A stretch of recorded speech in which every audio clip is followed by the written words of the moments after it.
Amém. Podemos assentar.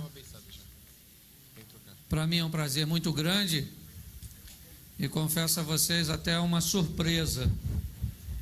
Deus sempre me surpreende. Eu não sei o que você está esperando depois de tudo que já ouviu. E eu confesso que a minha vontade era cantar um hino e despedir a todos diante de tanta coisa boa que nós já ouvimos aqui. Eu louvo a Deus, estou acompanhado de minha esposa e eu gostaria que você ficasse de pé, filha. Isso, essa é minha esposa. Às vezes as pessoas têm curiosidade de saber. Eu louvo a Deus e acredito que um dos motivos pelos quais eu estou aqui tem a ver com ela, ok? Com a vida que Deus tem me proporcionado ao lado dela. Há um tempo atrás eu descobri que eu não era apenas o marido dela. Quando Deus cria o homem, me parece que há, mesmo antes do pecado, uma limitação muito grande para o homem reconhecer que Deus está sempre por perto. Gênesis diz que na viração do dia, Deus vinha estar com o homem, e é apenas naquele momento que o homem poderia sentir isso de forma concreta. No restante do tempo, Deus continuava por ali, mas o homem não sentia. E me parece que querendo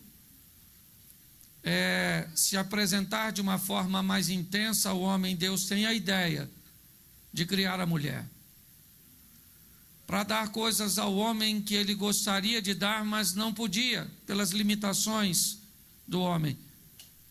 Deus gostaria de abraçar, de beijar o homem, de estar com ele, de que o homem soubesse disso às 24 horas. E Deus então cria alguém para representá-lo, a mulher. Eu descobri que eu sou muito mais do que marido dessa mulher. Eu sou o representante de Deus, para dar a ela tudo aquilo que Deus gostaria de dar, de proporcionar a ela tudo aquilo que Deus gostaria de proporcionar de uma forma mais concreta. Então eu queria deixar isso para você. Você não é marido dessa mulher, você é representante de Deus. Antes de falar alguma coisa com ela, pergunte para você mesmo se Deus falaria o que você pretende falar. Antes de fazer alguma coisa com ela, pense se Deus faria, e da mesma forma a senhora. Antes de falar ao seu marido. E quando a gente fala Deus, o representante, a primeira coisa que a gente pensa é: pastor, e a parte sexual? A parte sexual é apenas um bônus que Deus presenteou a todos aqueles que fizeram tudo certinho. Então, eu louvo a Deus pela oportunidade que tenho de viver com você já há 25 anos, certo? E digo a todos: cuide bem de sua esposa, porque quando as coisas passarem, quando você jubilar, sim, quem vai continuar lá é ela. Hoje eu sou o Cláudio Duarte, às vezes em lugares que eu vou, milhares de pessoas vão, mas daqui um dia passa, certo? E quando passar, quem é que vai continuar com Claudinho? Ela. Então eu louvo a Deus e agradeço o pastor Eduardo Reis, muito obrigado, amém, pelo privilégio de estar aqui. E eu entendi porque o senhor me deixou por último, porque se eu fizer besteira, vai ser rapidinho, acaba rápido. Eu gostaria de falar com vocês nessa noite sobre configuração. Queria falar com você que Deus não muda princípios, mas muda a configuração. E todas as vezes que Ele muda a configuração, os líderes têm dificuldade de acompanhar. Porque muitas pessoas tentam engessar Deus, colocar Deus numa caixa e dizer que Ele só vai fazer daquele jeito, daquele modo e daquela maneira. E eu gostaria de lembrar você que Deus não é uniforme, Ele é multiforme. E muitas pessoas não se encontram em seu ministério, não têm um encontro e não se desenvolvem, porque busca a configuração pré-estabelecida. E muitas vezes, por querer copiar e fazer igual a alguém, depois de um determinado tempo, ele não se identifica com aquilo que está fazendo e tem uma sensação de frustração. E aí ele se sente incapacitado, limitado, insatisfeito, mesmo trabalhando na obra de Deus, porém numa configuração que não é a dele. Então, rapidamente eu vou falar com vocês sobre configuração. E eu preciso que você abra a sua Bíblia. Isso. João. Evangelho de João.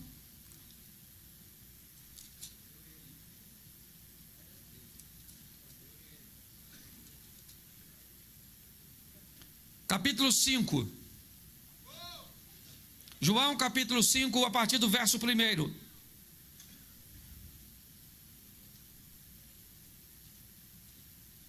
Ou melhor, perdão. É 4. A partir do 1. Amém? Amém? João 4:1. E quando o Senhor veio a saber que os fariseus tinham dito que Jesus fazia, que batizava mais discípulos que João, ora ainda que Jesus mesmo não batizava, mas sim os seus discípulos, deixou a Judéia e foi outra vez para a Galiléia, e era necessário passar por Samaria. Foi ter em Samaria, numa cidade chamada Sicar, junto ao herdado que Jacó havia dado para o seu filho José. Estava ali a fonte de Jacó. Jesus, cansado do caminho, assentou-se junto à fonte, e era quase a hora sexta. E veio uma mulher de Samaria tirar água, e seus discípulos tinham ido à cidade, comprar comida. E disse Jesus: dá-me de beber. E ela disse: como tu, sendo judeu, me pede de beber a mim, que sou mulher samaritana? Abre parênteses, porque o judeu não se comunica com o samaritano. Fecha o parênteses e bota uma pontuaçãozinha aí. Jesus disse: mulher, se tu conheceras o dom de Deus e se soubesse quem é o que te diz, dá-me de beber, você é que lhe pediria, e eu te daria da água viva. Ela disse: o poço é fundo, o Senhor não tem com o que tirar. És tu maior que o nosso pai Jacó, que bebeu ele mesmo desse poço, como também toda a sua família e todo o seu gado. Jesus disse: aquele que beber dessa água tornará a ter sede, porém aquele que beber da água que eu lhe der, nunca mais terá sede, porque a água que eu lhe der, se fará um salto para a vida eterna. E ela disse: Senhor, onde pois tu tens dessa água? Me dê um pouco para que eu não precise mais tornar aqui a apanhá-la. Jesus disse: vai chamar o teu marido. E ela disse: eu não tenho marido. Ele disse: disseste bem, não tens marido, porque já tiveste 5 maridos que tu tens, agora não é teu. E ela disse: vejo que tu és profeta, mas nossos pais adoraram nesses montes, e você diz que o local de adoração é Jerusalém. E Jesus disse: não é aqui nem Jerusalém. Feche os seus olhos agora. Senhor nosso Deus e Pai, em nome de Jesus, eis aqui a tua palavra. Continua falando conosco, pelo poder do nome de Jesus. Amém, glória a Deus. Amém? Amém. 2 coisas nós vamos ver nesse texto muito interessante, como mudança de configurações. Aliás, 3, só para a gente entender que há mudança, e quando há mudança, nós temos dificuldade de entender. O texto diz que Jesus vai da Galiléia para a Judéia, e era-lhe necessário passar por Samaria. Mas você sabe que a maioria dos judeus não faziam isso, e desviavam o caminho para não ter que passar em território samaritano. Jesus é o chefe dos crentes e vai passar por lá com a sua patota. Já começa aí, quebrando protocolo. Quando de repente vem uma mulher de Samaria tirar água e conversar sozinho com a mulher, é outra mudança de configuração. Terceiro, ele sabe quem é a mulher, uma dona moderna, à frente do seu tempo. 6 homens.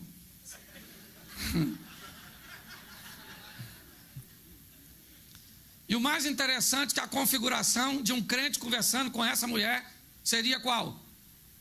A senhora precisa ter um encontro com Jesus. A senhora precisa de Jesus. Essa vida de pecado da senhora, esse montão de homem, a senhora tem que mudar de vida e a senhora precisa de... Aí Jesus encontra com ela e diz: eu estou precisando da senhora. A senhora pode me dar um copo d'água? Que loucura! Ele encontra com uma mulher que ele sabe que precisa dele, e ele diz para ela: estou precisando da senhora.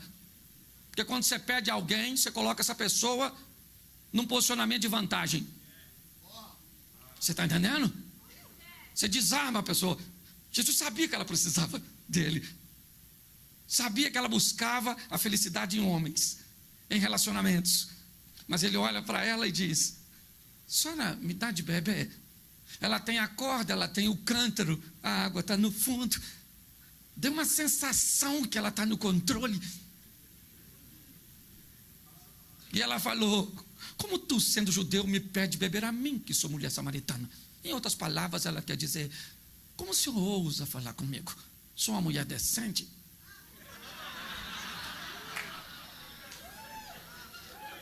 Jesus disse: se tu conheceras o dom de Deus e soubesse quem sou eu, você é que me pediria. Primeiro ele diz: estou precisando da senhora.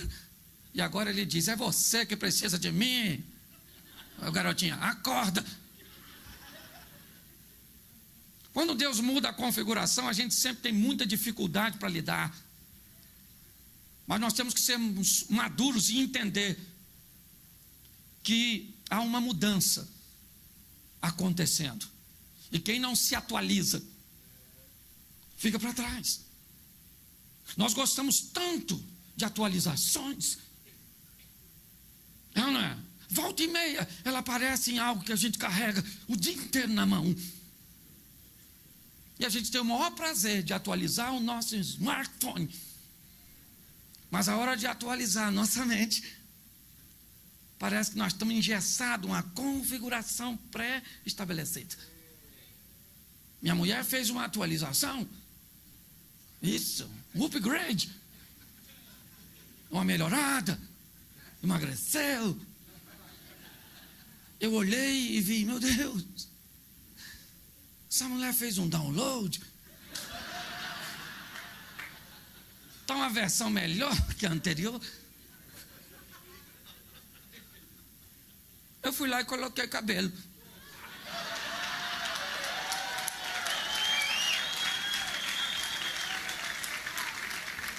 Para a maioria dos homens, isso não é coisa de homem. E eu respeito. Só acho que deveria me atualizar. Todas as vezes que nós mudamos uma configuração, temos muito problema. Sabe? Jesus não tinha dificuldade com isso. Ele nunca negociou princípios.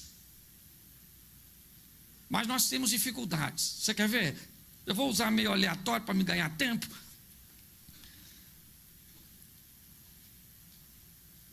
Êxodo 17:6. Deus chega para um grande líder no momento em que o povo tem sede. Moisés vai conversar com Deus e Deus diz: Moisés, vai lá e fere a rocha que vai sair água. Moisés falou: é comigo mesmo. Foi lá e feriu a rocha e saiu água. O povo bebeu, que beleza. Números 20, verso 8. O povo tem sede de novo. Deus conversa com Moisés e diz: Moisés, fala para a rocha. Quando Deus falou: fala para a rocha, Moisés pensou: não é fala, é fere. Foi isso que eu fiz da outra vez e funcionou, saiu água para caramba. O senhor deve estar equivocado, porque quando Deus muda a configuração, as pessoas se atrapalham. Ah, pastor, ele foi lá e feriu a rocha porque estava nervoso. Se estava nervoso, gritava. Não é porque você fica nervoso que isso dá direito a você de desobedecer o que Deus falou que você ia fazer. Ficou nervoso, então grita: rocha, filha da mãe! Dá água! Seu nervosismo não dá a você o direito de se tornar um desobediente. É ou não é? O problema não é que ele está nervoso. O problema é que a configuração mudou. E aí ele se atrapalhou. Aí ele falou: eu toquei da outra vez. Então não é falar, é tocar. E ele fere a rocha 2 vezes. Saiu água, sim ou não? Sim ou não? E engraçado que lá Em Êxodo diz que saiu água. Em Números diz que saiu muita água. O povo bebeu. Moisés está feliz. Quando de repente Deus tira Moisés do grupo e leva para o privado. Ele falou: Moisés, tu não está entendendo, mano. Quem não está entendendo o Senhor, quem não está entendendo é o Senhor.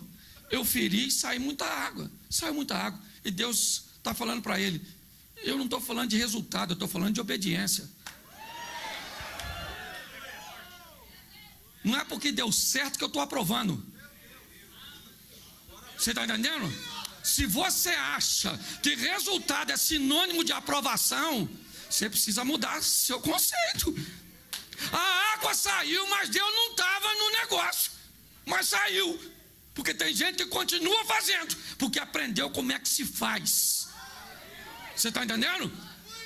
Mas quando Deus entra com providência para mudar do jeito que Ele quer, as pessoas se atrapalham.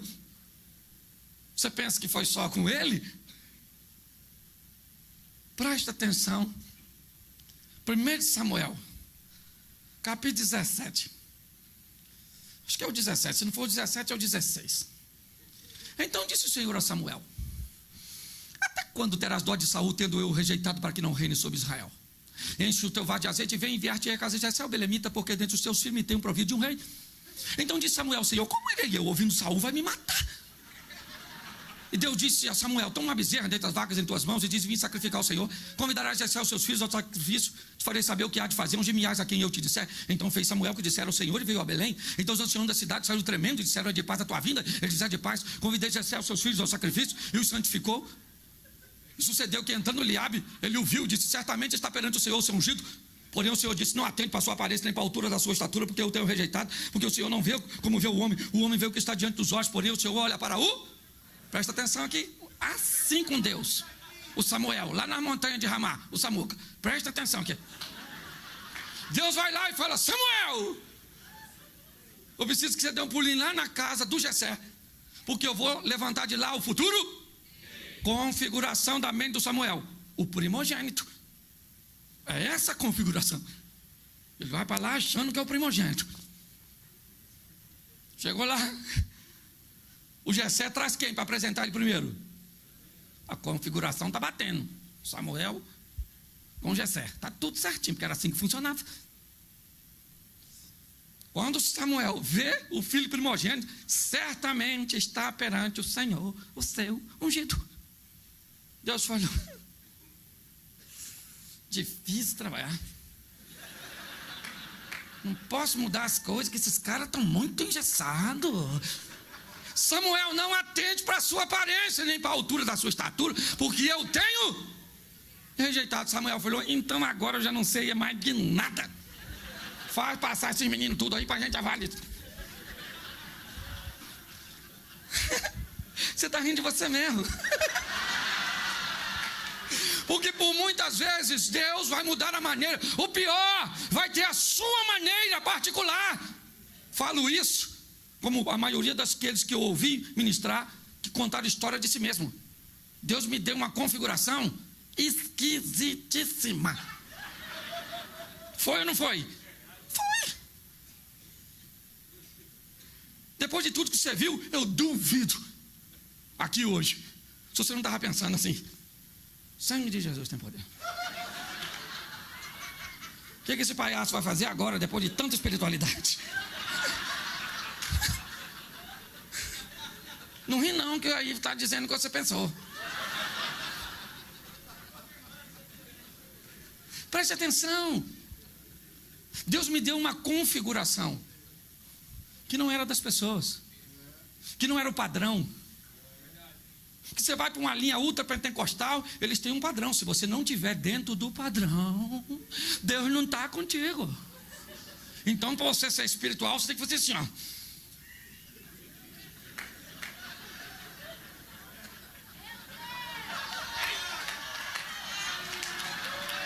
Aí essa não é a sua configuração. Aí o outro diz: espiritualidade não é. Tem que conhecer o Espírito Santo. Por quê? Porque é uma configuração pré-estabelecida. Hoje muitas pessoas não conseguem achar seu espaço, não conseguem achar sentido em seu ministério.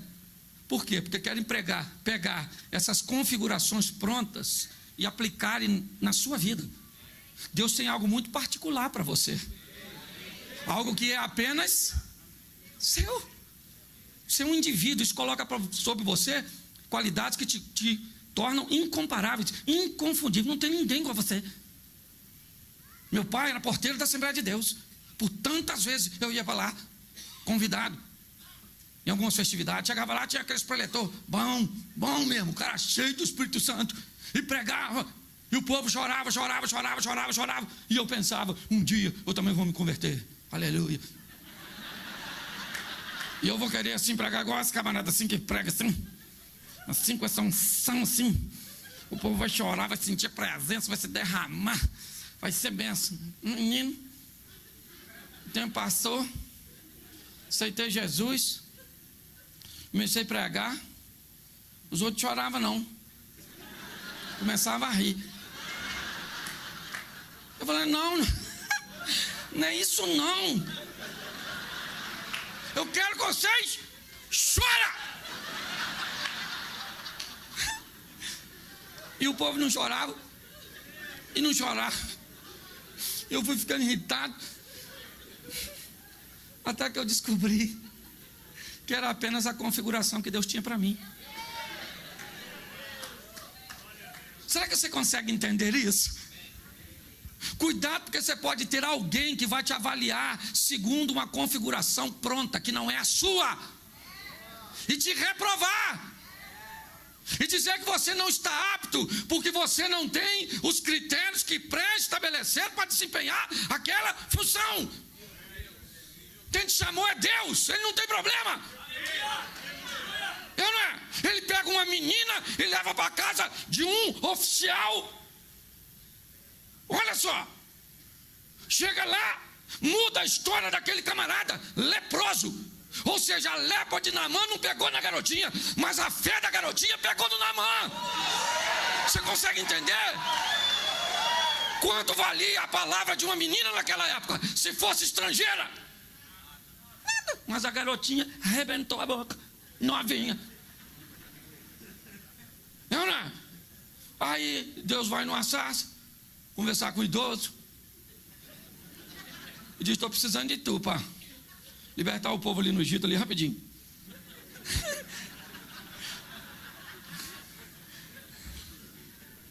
Moisés falou, não vai rolar não, esse negócio de libertar o povo aí não dá não.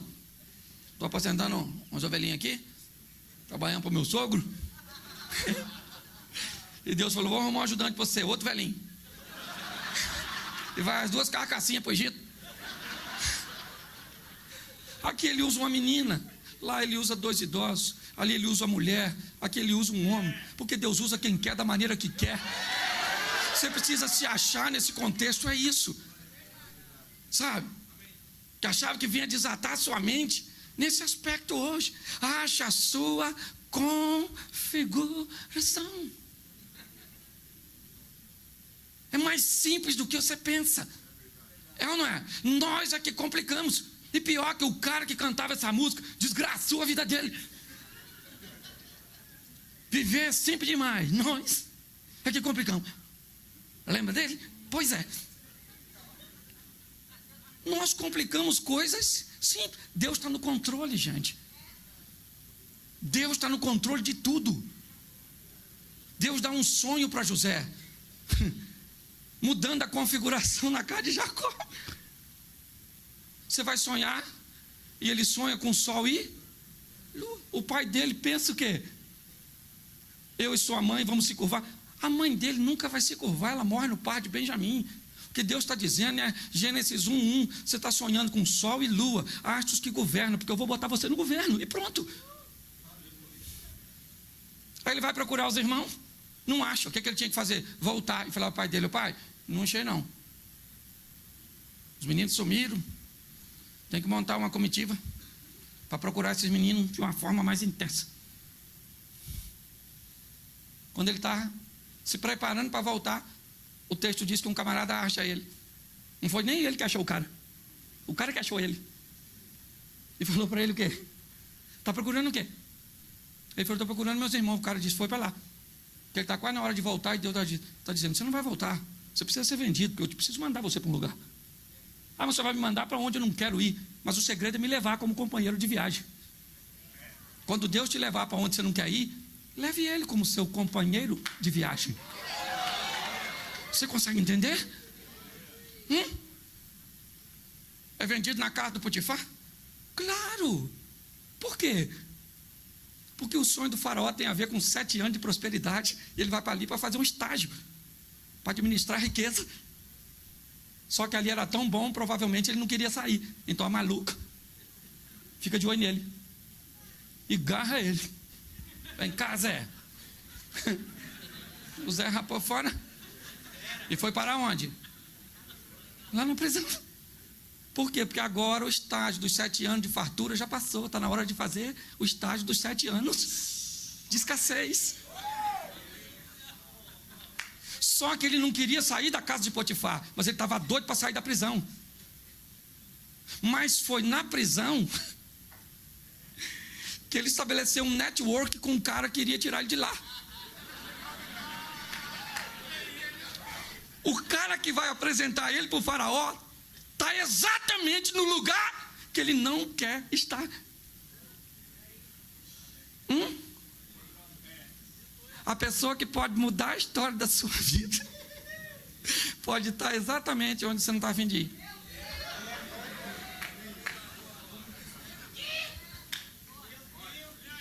Você entende isso? Ele estava tão triste com aquela situação que ele estava doido para sair de lá. É ou não é? Então ele chama o copeiro e diz, cara, você vai servir lá o faraó? Fala que eu não sou maníaco do Egito, não. Que a maluca estava afim de mim, mas não peguei não, rapaz, não peguei não. Estava até afim de pegar, mas não peguei não, rapaz. Maluca gostosa, é ou não é? Sim, porque você que é líder tem que ter cuidado. Foi numa brincadeira dessa que o Sansão se lascou. Ele mata o leão. Sim, mas quando ele matou o leão, o texto diz que o leão vem na direção dele. Foi legítima, mas ele era nazireu, tinha que chamar o pai, avisar e passar pelo sistema de purificação. Só que ele não gostava de se corrigir em coisas pequenas. Então ele esconde do pai. E ele pensou que o leão estava vencido. Mas não estava. O leão, depois de morto, arrebentou ele. Porque na ossada do leão tinha uma colmeia. E o Satanás é especialista de botar coisa doce no lugar que você não pode estar. Você consegue pegar? Fique de olho nas configurações, meu filho. O José estava cansado. Chamou o copeiro e falou, ô maluco, deixa eu falar com a pessoa. Eu não garrei ela não, cara. Fala com o faraó lá que eu sou legal. O texto diz que levou 3 dias, o copeiro saiu, esqueceu do Zé. Por quê? Porque José queria queimar a etapa. E se o copeiro lembra do José em 3 dias, José sairia da prisão para ser copeiro. Você quer queimar a etapa? Pode nunca chegar no governo e sempre continuar na copa. As etapas são ruins, mas elas são necessárias. Tenta ajudar uma borboleta a sair do casulo antes da hora. É a pressão, o esforço que ela faz para sair de lá, que joga o líquido pelo seu corpo para dar a ela condições de voar. Tenta queimar a etapa para você ver o que vai acontecer. As pessoas olham para o nosso ministério e muitas vezes dizem assim, aconteceu de repente. Vai olhar a história desses homens. Ninguém me viu carregando no banco 14 anos, dando aula, escola dominical, em galinheiro. Ninguém viu. Minha mulher viu, né, Fê? Mas vocês não viram. Aí, hoje as pessoas falam, aconteceu de repente. Fala, miserável, 14 anos é de repente. É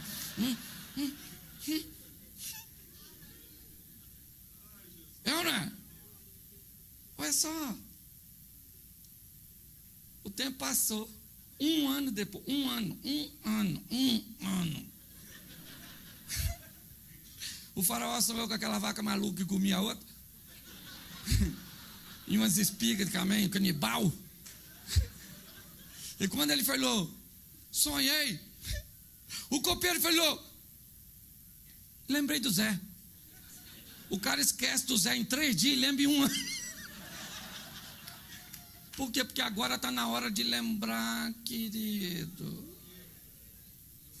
Eu imagino o José chegando, olhando para o copeiro. Antes tarde do que nunca, queridão.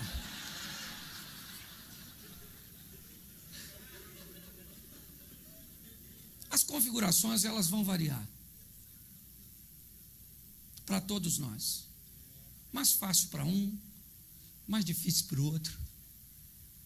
Aliás, essa questão de fácil e difícil é só uma percepção de fora. Eu não. Vocês olham para mim, o que você pensa? Está rico.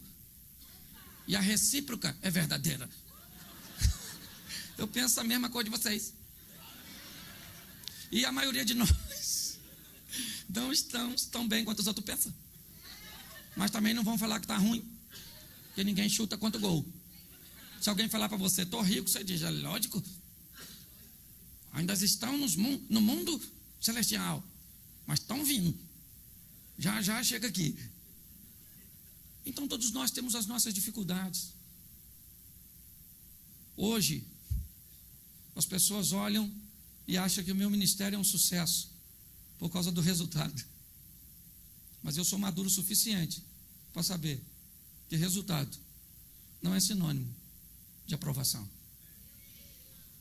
Eu digo para vocês que o meu ministério é um sucesso porque eu consigo ser fiel à minha esposa, eu consigo ser fiel às ofertas, eu consigo ser fiel, eu consigo obedecer a Deus nas minhas limitações, mas eu consigo.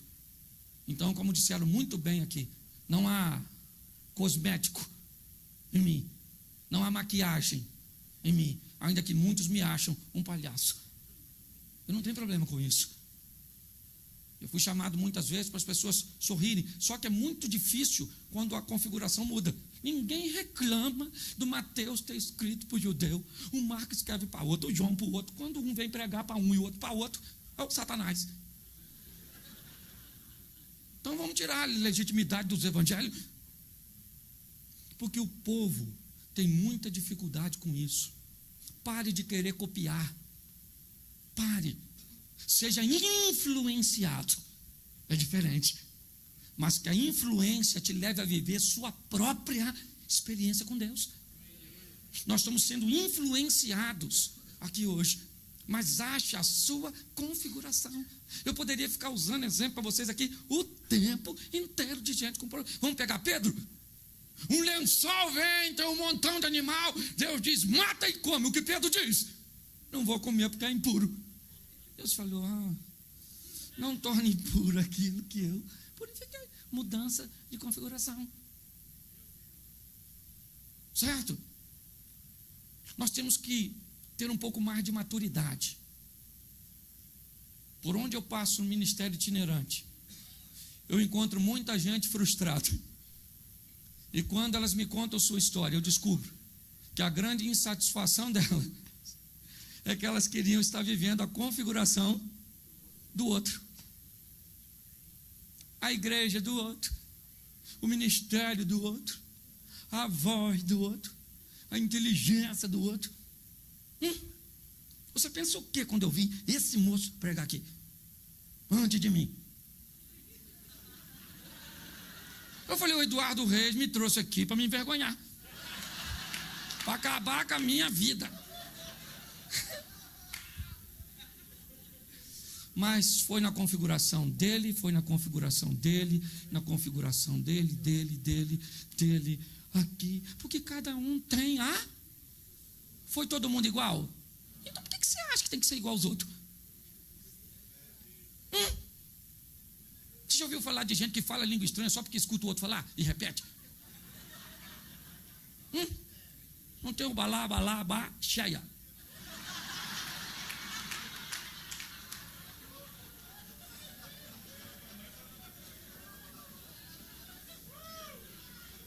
Ache a sua configuração.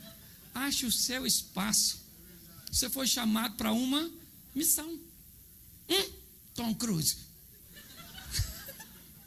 Isso. Não, não é? Vá viver a sua história. Se ela é igual a dos outros ou não, isso não vem ao caso. Se os outros vão concordar ou não. O cara esses dias postou na rede social que eu sou o anticristo. Nem eu sabia que eu estava com tanta influência mundial assim. Mas aí eu fiz um comentário assim para ele, embaixo do comentário dele, que eu achei muito pertinente. E eu falei, se eu for o anticristo, provavelmente você deve ser a besta. Aí ele bloqueou eu. Ele ofendeu, não quis falar mais comigo.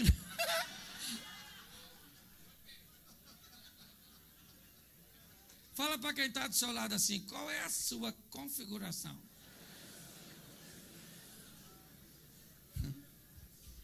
Fique de pé. Eu paguei o pessoal aí. Eu estou pregando tanto, gente, tanto. Esse dia cheguei em casa, olhei para minha mulher e falei, abra sua Bíblia em Mateus capítulo 5.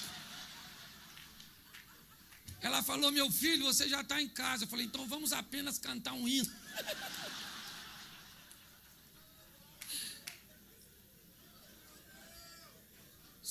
Repita comigo, ministério não é fardo. Ministério é privilégio.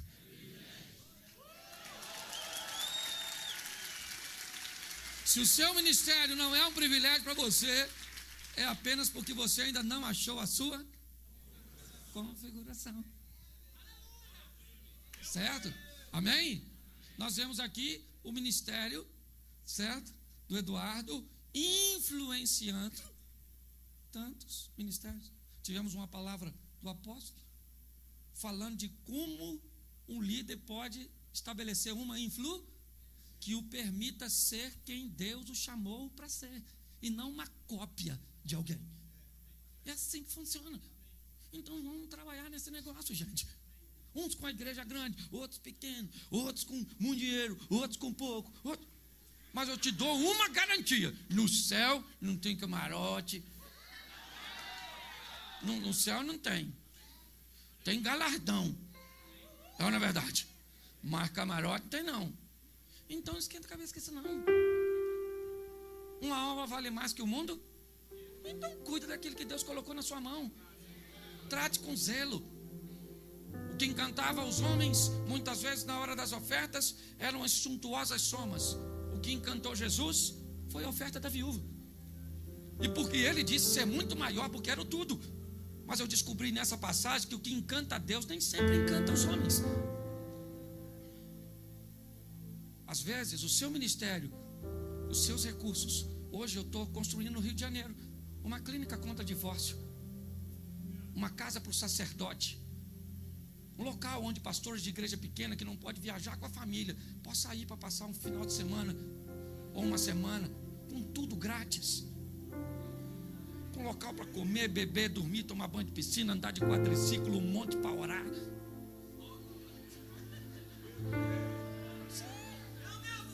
Você consegue entender? Sabe? Algo que vale. Eu gostei muito daquela palavra que você ministrou. Sabe? A única coisa que eu vou levar para o céu é aquilo que eu dou, não é o que eu retenho. E eu louvo a Deus. Muito obrigado, pastor Eduardo, porque eu ouvi coisas aqui preciosíssimas. E lamento muito não ter poder chegado antes para ouvir grandes homens de Deus que ministraram. Sabe? Mas saiba de uma coisa: é a sua configuração. Descubra. Mas pastor, eu tenho tanta dificuldade de descobrir quem eu sou. É porque você quer descobrir quem você é antes de descobrir o que você veio para fazer. E isso está conectado. Descubra primeiro o que você veio fazer, e aí então você descobrirá quem você é. Sua identidade está extremamente relacionada com sua missão. Faça isso o mais rápido possível e viva sua própria história. Feche seus olhos. Pode fechar, que ninguém vai pegar nada seu, mas tem algo de valor. Segura a bolsa.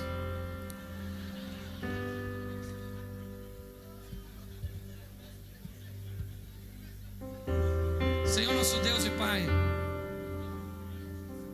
sejamos maduros o suficiente para entender seus propósitos, suas maneiras de agir, entendendo que não há quebra de princípios, mas que há mudanças nas configurações. E a tua palavra nos impulsiona que vai haver mudanças ou transformação através de uma atualização da mente. Ajuda-nos, ó Deus, a entender que a comunicação tem mudado, que a capacidade de concentração das pessoas tem mudado, que o tempo que as pessoas conseguem estar ligadas e apercebidas tem mudado. Os vitrais das igrejas, os altares têm mudado de cor, têm sido iluminados, recursos têm sido trazidos, mudanças de configuração que muitas pessoas têm dificuldade de lidar por causa das configurações pré-estabelecidas. Ajuda-nos, ó Deus, porque ficar velho é obrigatório, mas amadurecer é opcional.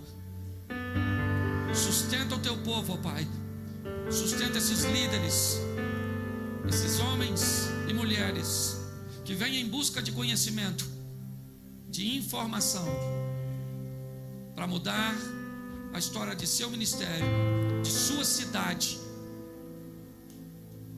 Continua conosco, Senhor, porque um dia prestaremos conta de tudo aquilo que estamos fazendo aqui. Que não haja em nós maquiagem, que o que haja em nós é sinceridade. Te louvo e te agradeço por tudo, em o nome de Jesus. Você pode dizer amém? Muito obrigado, que Deus abençoe, pastorzão.